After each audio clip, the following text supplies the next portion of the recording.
Bismillahirrahmanirrahim. Assalamualaikum warahmatullahi wabarakatuh.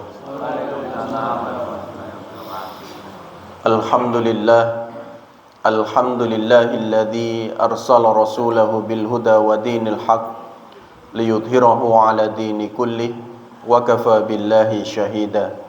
Ashhadu an la ilaha illallah wahdahu la syarika lah wa asyhadu anna Muhammadan abduhu wa rasuluh. Allahumma salli wa sallim wa barik ala nabiyyina Muhammadin wa ala alihi wa sahbihi wa man tabi'ahum bi ihsanin ila yaumiddin. Ya ayyuhalladzina amanu taqullaha wa qulu qawlan sadida yuslih lakum a'malakum wa yaghfir lakum dhunubakum wa may yuti'illaha wa rasulahu faqad faza fawzan 'azima. Syukur alhamdulillah atas segala nikmat yang diberikan Allah. Salawat serta salam senantiasa tercurahkan kepada Rasulullah Muhammad sallallahu alaihi wasallam. Bapak-bapak, ibu-ibu hadirin, mari kita lanjutkan pelajaran kita Kitab Al-Adabul Mufrad bab ke-216 hadis 460. An-Warradi kadibil Mughirati qal kataba Muawiyatun ila Mughirah uktub ilayya ma sami'ta min Rasulillahi sallallahu alaihi wasallam fakataba ilaihi inna nabiyya sallallahu alaihi wasallam kana yaqul fi duburi kulli salatin la ilaha illallah wahdahu la syarika lah lahul mulku wa lahul hamd wa huwa ala kulli syai'in qadir.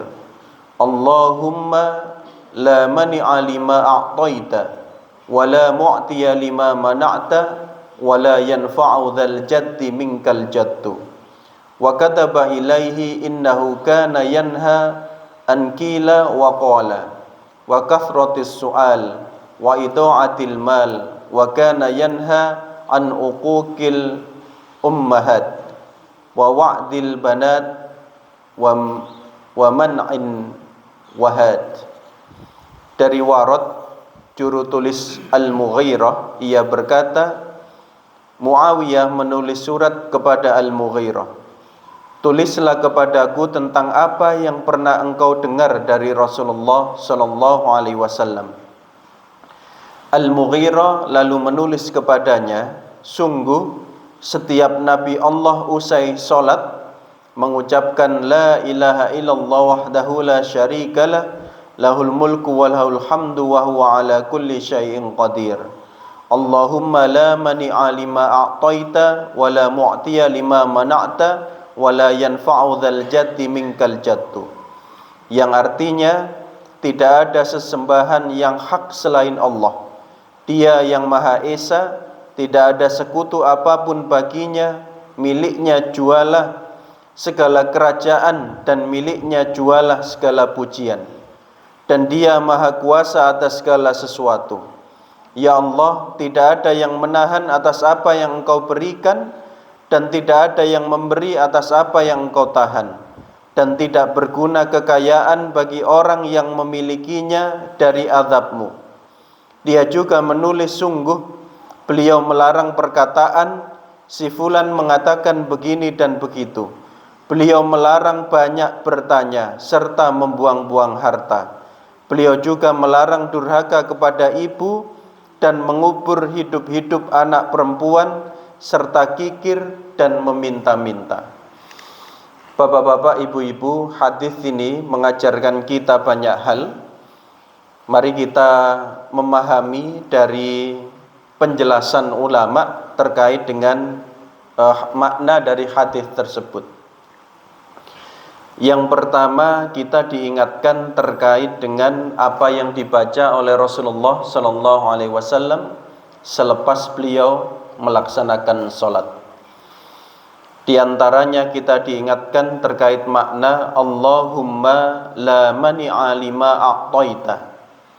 Ya Allah, tidak ada yang dapat menghalangi apa yang Engkau beri. Maka jika Allah menetapkan rizki bagi seseorang, Allah menetapkan pangkat, jabatan, Allah menetapkan kesehatan, memberikan hidayah atau pertolongan kepada seseorang, maka sekali lagi tidak ada satu makhluk pun yang dapat menghalanginya. Jika itu diberikan Allah kepada kita, kepada seseorang, maka walaupun orang seluruh dunia berkumpul untuk menghalangi, maka hak tersebut akan tetap menjadi milik seseorang itu, akan tetap menjadi milik kita. Ini menunjukkan sempurnanya rububiyah, pemeliharaan dari Allah Subhanahu wa taala. Sehingga Bapak dan Ibu, ini menguatkan tauhid kita, menguatkan iman kita, bahwa ketika sesuatu menjadi hak kita, diberikan oleh Allah kepada kita, maka sejatinya kita tidak perlu khawatir. Khawatir orang lain mungkin akan memperolehnya lepas dari kita, tidak. Namun justru hal ini mengajarkan agar kita yakin bahwa jika Allah memberikan rizki, kesehatan, apapun bentuk nikmat hidayah yang diberikan kepada kita, maka la mani'a lima a'taita, maka tidak dapat menghalangi apa yang diberikan Allah Subhanahu wa taala. Kemudian kita juga diingatkan, wa in yamsaskallahu bi khairin fala radda li fadlihi. Jika Allah memberikan kebaikan kepadamu, maka tidak ada yang dapat menolak karunia-Nya. Insyaallah di dalam surat Yunus nanti bisa kita lihat kembali di ayat yang ke-107. Kemudian kita juga diingatkan, wala mu'tiya lima mana'ta. Tidak ada yang dapat memberi yang engkau tahan. Jika Allah menahan suatu rizki, jika Allah menahan rizki seseorang, rizki sebagaimana kita ketahui bentuknya banyak, bukan hanya harta. Pasangan kita itu diantaranya rizki. Maka bersyukur kepada Allah apabila kita memiliki pasangan yang baik. Anak-anak keluarga kita itu bagian dari rizki. Kita bersyukur kepada Allah memiliki keluarga, memiliki rumah tangga yang baik. Kita juga diberikan Allah banyak kebaikan, rizki, diantaranya memiliki tetangga yang baik. Lingkungan yang baik, tetangga yang baik, itu bagian dari rizki. Kesehatan itu juga rizki. Banyak sekali rizki yang diberikan Allah kepada kita. Walaupun cenderung Bapak Ibu kita menyebut rezeki atau rizki itu kaitannya dengan uang ya. Sik gak iso merono aku gurung ono rezeki gitu. Sementara rizki itu maknanya luas, kita cenderung mengatakan rizki itu maknanya lebih sempit. Jadi ketika hari ini kita bertanya-tanya terkait dengan rizki, maka jangan hanya menakar berapa banyak harta yang kita miliki, namun juga ada banyak hal. Sakit gigi saja Bapak Ibu, Masya Allah ya. Subhanallah, luar biasa ya. Walaupun kita punya banyak harta, tapi kalau setiap hari untu niki cekot nih, mboten sakit ngerasakan ya. Itu saja sudah menjadi bagian dari rizki kita, diberikan Allah kesehatan. Dan kemudian ini juga menanamkan tawakal dan menghilangkan ketergantungan kepada manusia. Ini yang diingatkan kepada kita, bahwa sekali lagi Bapak Ibu, manusia itu cenderung individunya tinggi, memenuhi kebutuhan pribadinya itu tinggi. Kita diingatkan, wal asri innal insana lafi khusrin illal ladzina amanu wa amilus solihati. Di antara penjelasan ulama, manusia itu cenderung merugi itu dalam arti apa? Bakhil loh Pak. Manusia cenderung merugi itu dalam arti apa? Egoisnya tinggi untuk memenuhi kebutuhannya sendiri. Tidak peduli ini haram, diterjang saja. Punya satu tujuan apa? Memenuhi kebutuhannya sendiri.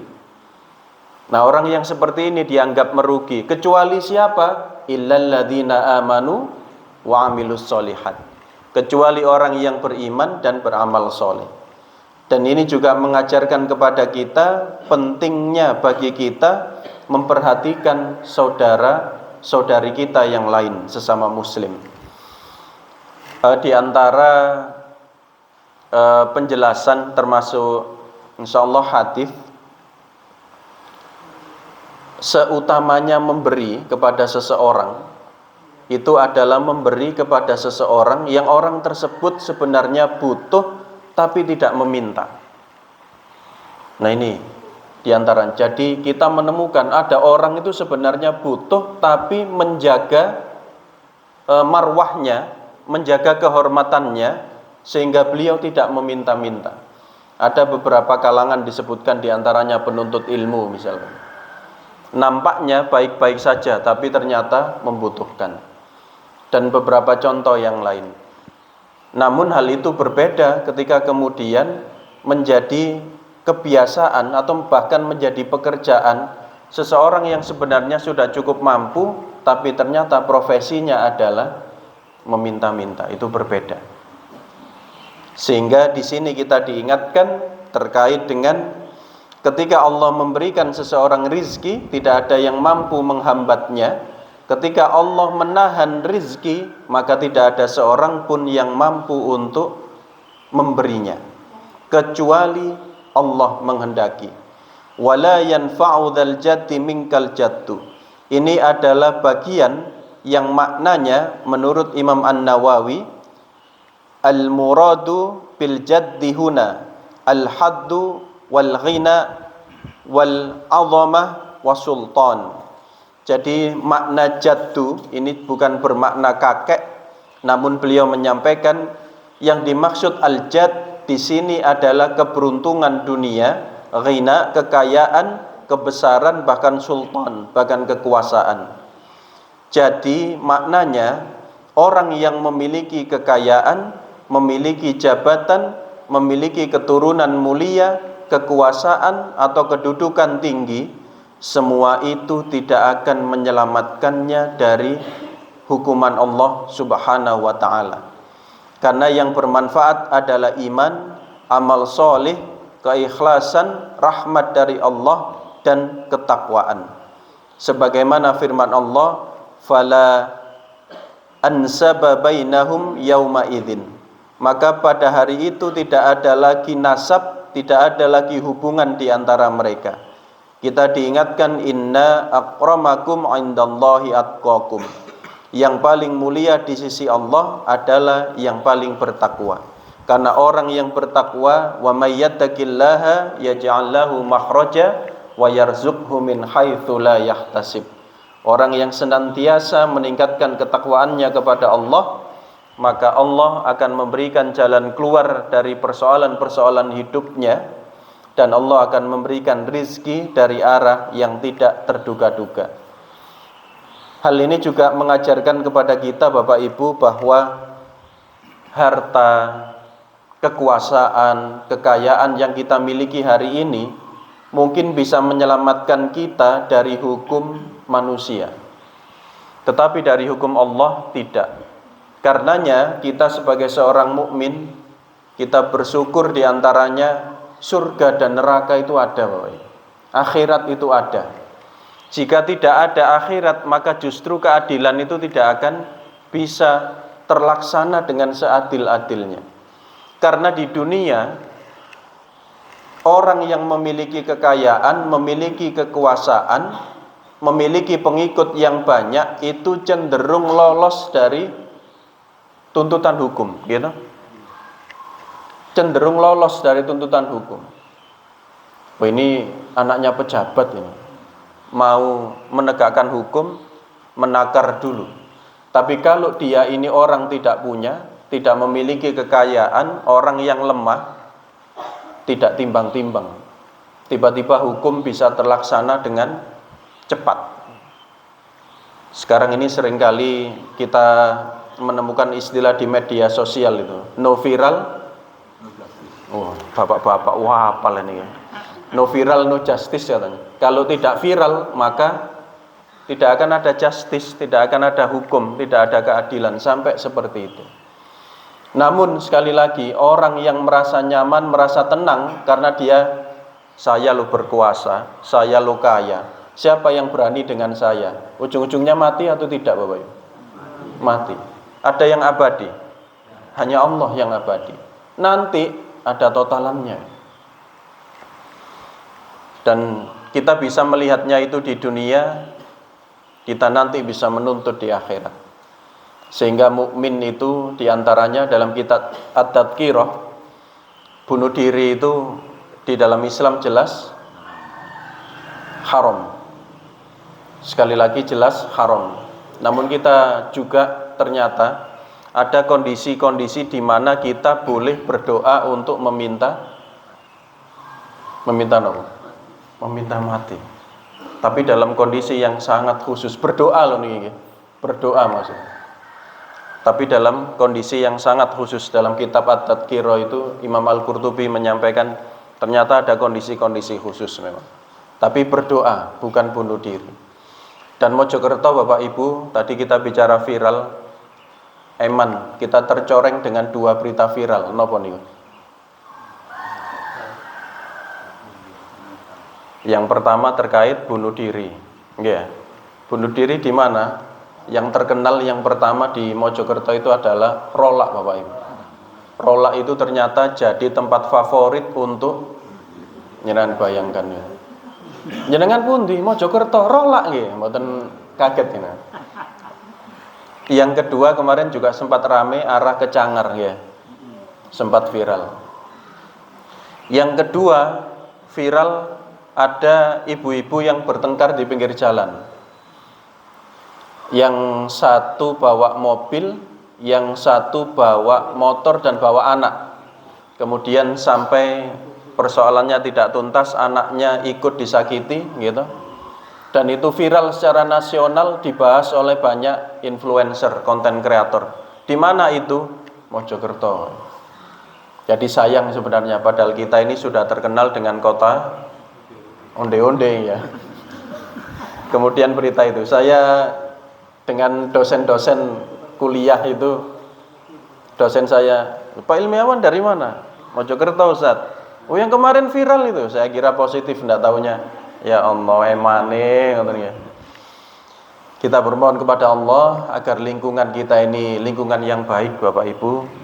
Kita memiliki lingkungan yang baik untuk kita, untuk anak-anak kita, untuk keluarga kita.